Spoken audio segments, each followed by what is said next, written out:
Assalamualaikum warahmatullahi wabarakatuh. Om Swastiastu, Namo Buddhaya. Salam, salam sejahtera, salam kebajikan untuk kita bersama. Pada kesempatan ini kita akan belajar bersama mengenai soal-soal pretest PPG khususnya untuk keguruan PGSD. Di mana kumpulan dari soal-soal ini adalah soal-soal yang bersumber dari rekan-rekan kita yang sudah melakukan tes PPG pada tahun sebelumnya. Soal yang pertama. Bu Yanti melakukan kegiatan pembelajaran dengan langkah kegiatan yaitu setelah kegiatan inti, guru meminta siswa keluar kelas mengamati kebun sekolah. Siswa diminta mengidentifikasi bagian yang diamati. Siswa mencatat benda-benda yang dia lihat dalam bentuk kalimat. Kemudian merangkai kalimat-kalimat tersebut menjadi puisi. Berdasarkan ilustrasi singkat pembelajaran yang dilakukan guru, dapat dipahami bahwa salah satu tujuan yang ingin dicapai melalui pembelajaran tersebut adalah A. Jika ditugaskan, siswa mampu menjelaskan cara menulis puisi yang tepat dan benar. B. Jika diminta, siswa mampu menjelaskan langkah-langkah menulis puisi dengan tepat. C. Dengan mengamati teks puisi, siswa mampu menulis puisi dengan tepat. D. Dengan mengamati kebun sekolah, siswa mampu menjelaskan puisi dengan tepat. E. Dengan mengamati kebun sekolah, siswa mampu menulis puisi dengan ekspresif. Nah, kita lihat pembahasannya berikut ini. Jadi di sini, kegiatan yang dilakukan siswa itu ada mengamati, mengidentifikasi, kemudian mencatat, dan merangkai kalimat menjadi puisi. Nah, pertanyaan terakhir itu yang diminta adalah tujuan. Tujuan yang ingin dicapai melalui pembelajaran tersebut. Nah, ini tujuan yang diminta pada soal. Jadi, tujuan pembelajaran itu ada rumusannya. Nah, yaitu A, B, C, D. Ini rumusan umum dalam tujuan pembelajaran. Baik itu kurikulum KBK, kurikulum K13, maupun kurikulum Merdeka saat sekarang ini, yang namanya tujuan pembelajaran harus tetap ada yang namanya A, B, C, D. A itu adalah audience. Kemudian B, behavior. C-nya adalah kondisi. Dan D adalah degree. Nah, audien tadi siapa? Jadi di sini audiennya adalah siswa. Karena guru meminta siswa untuk melakukan pengamatan. Kemudian mencatat apa yang ditemukan dalam bentuk kalimat. Kemudian merangkai kalimat menjadi puisi. Nah, audiennya adalah siswa. Behavior, nah ini adalah mengidentifikasi atau merangkai kalimat. Hal yang diharapkan. Kondisinya yaitu mengamati. Siswa tadi melakukan kegiatan pengamatan. Degree yaitu bisa dengan tepat, dengan baik, dan lain sebagainya. Nah, kalau kita perhatikan di sini dari ilustrasi kegiatan ini tadi, di sini kan yang terakhir itu siswa diminta untuk merangkai kalimat-kalimat menjadi puisi. Maka tujuannya pasti mengarah ke pembuatan puisi. Nah, kalau kita lihat dari A, B, C, D ini, maka mana tujuan yang paling tepat?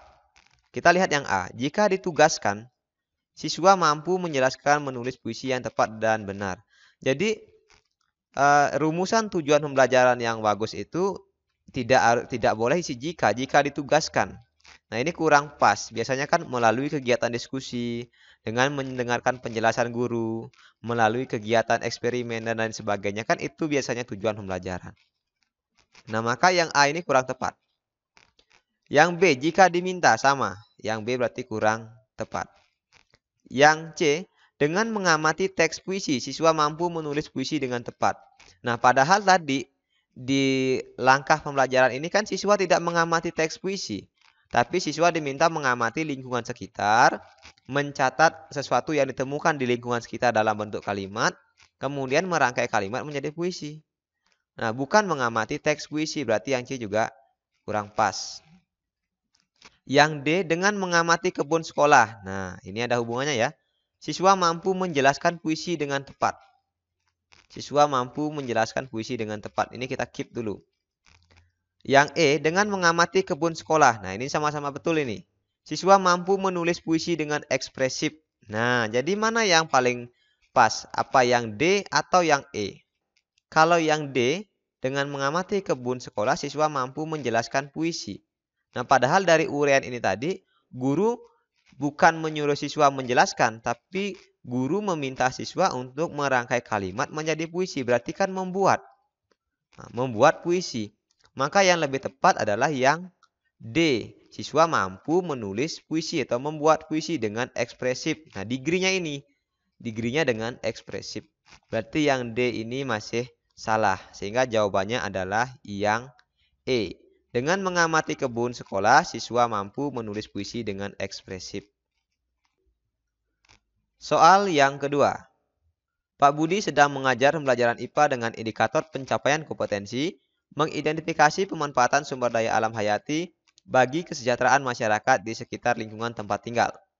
Sebagai seorang guru, jenis instrumen penilaian yang relevan untuk mengukur indikator tersebut adalah A. Observasi, B. Portofolio, C. Uji praktik produk, D. Tes tertulis, E. Unjuk kerja. Kita lihat pembahasannya berikut ini. Nah, di sini diminta mengidentifikasi. Jadi, kita lihat dulu di KKO-nya. Mengidentifikasi itu masuk ranah yang mana? Nah, kita cari. Mengidentifikasi itu masuk di C1, level pengetahuan. Levelnya C1.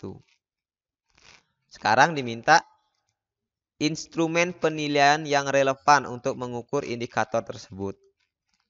Nah, jadi mengidentifikasi itu ada di C1. Ranah pengetahuan, ya kan? Untuk penilaian sendiri itu ada 4. Sikap spiritual, sikap sosial, pengetahuan, keterampilan. Kalau sikap spiritual, sikap sosial itu biasanya sama. Bisa dengan cara observasi, penilaian antar teman, jurnal, angket, penilaian diri. Ini hampir sama ini. Nah, kalau pengetahuan itu dengan cara tes. Bisa tes tulis atau tes lisan. Dan dengan cara penugasan. Kalau keterampilan, itu bisa dengan cara kinerja atau praktik, proyek, portofolio, demonstrasi, produk. Nah, ini keterampilan. Nah, karena di sini tadi mengidentifikasi itu masuk pada ranah pengetahuan, maka kita lihat dari pilihan A sampai E ini mana yang ada pada ranah pengetahuan. Observasi tidak. Karena ini masuk untuk sikap. Bisa sikap sosial, bisa sikap spiritual. Portofolio juga tidak. Ini masuk keterampilan. Uji praktik produk juga tidak. Ini masuk keterampilan. Tes tertulis. Ya, betul. Unjuk kerja tidak. Nah, karena apa? Karena unjuk kerja masuk keterampilan. Maka jawaban yang tepat adalah yang D. Tes tertulis. Soal berikutnya. Perhatikan tabel berikut ini. Nah, di sini ada tabel nama tumbuhan dan cara perkembangbiakannya. Pasangan yang tepat antara tumbuhan dengan cara perkembangbiakannya ditunjukkan oleh A. 1M, 2L, dan 4J. B. 1K, 3M, dan 4N. C. 1M, 3J, dan 5K. D. 1K, 4M, dan 5L. E. 1M, 3J, dan 5J. Nah, kita lihat dulu. Jadi di sini ada tumbuhan dan cara perkembangbiakannya yang tepat itu yang mana? Nah, coba kita amati dulu pembahasannya berikut ini. Mungkin dari tumbuh-tumbuhan ini kalau kita sudah mengetahui dan bisa membayangkan jenis tumbuhannya seperti apa, gampang bagi kita. Nah, tapi kalau belum kita ketahui itu yang susah. Jadi tumbuhan yang pertama adalah RBI. Nah, ini adalah RBI. RBI ini berkembang biak dengan cara stolon atau geragih. Jadi hampir mirip seperti stroberi. Cuman kalau tumbuhan RBI ini berduri batangnya. Lanjut. Yang kedua ada kentang. Nah, kentang ini berkembang biak dengan umbi akar. Nah, jadi tanaman itu ada yang berkembang biak dengan umbi akar seperti kentang. Ada juga yang dengan umbi batang. Kalau umbi batang misalnya wortel. Jadi dia langsung dari batang menjadi umbi sehingga disebut dengan umbi batang. Tapi kalau ini dari akar sehingga disebut dengan umbi akar. Contoh lain tanaman yang berkembang biak dengan umbi akar misalnya singkong. Yang ketiga, yang ketiga ada bambu. Kalau bambu teman-teman pasti sudah mengetahui semua. Bambu berkembang biak dengan tunas, sama seperti pisang. Yang nomor 4 ada suplir. Nah, ini suplir. Suplir ini adalah jenis tumbuhan sebangsa paku. Dan dia berkembang biak dengan spora. Contoh lain tumbuhan yang berkembang biak dengan spora misalnya lumut. Dan yang kelima ada kunyit. Nah, kalau kunyit ini sudah sangat jelas yaitu dengan akar tinggal atau rizoma. Nah, ini adalah nama tumbuhan dan cara perkembangbiakannya. Maka dari pilihan A, B, C, D, dan E ini pilihan mana yang paling tepat? Tentu jawabannya adalah yang C. Ya. Yang C. 1 dengan M. 1 dengan M. Nah, kita lihat 1 dengan M. Arbei dengan stolon atau geragi. 3 dengan J. 3 bambu dengan tunas. Betul. Dan 5 dengan K. 5 adalah kunyit, K adalah rizoma. Betul. Maka jawabannya sangat jelas adalah yang C. Baiklah sahabat Sumayasa, demikian tadi kegiatan pelajaran kita yang berhubungan dengan soal-soal pretest PPG, khususnya untuk keguruan PGSD. Jadi soal-soal yang kita bahas tadi meskipun sedikit, tapi itu bersumber dari FR sahabat-sahabat kita yang sudah melaksanakan tes PPG tahun sebelumnya.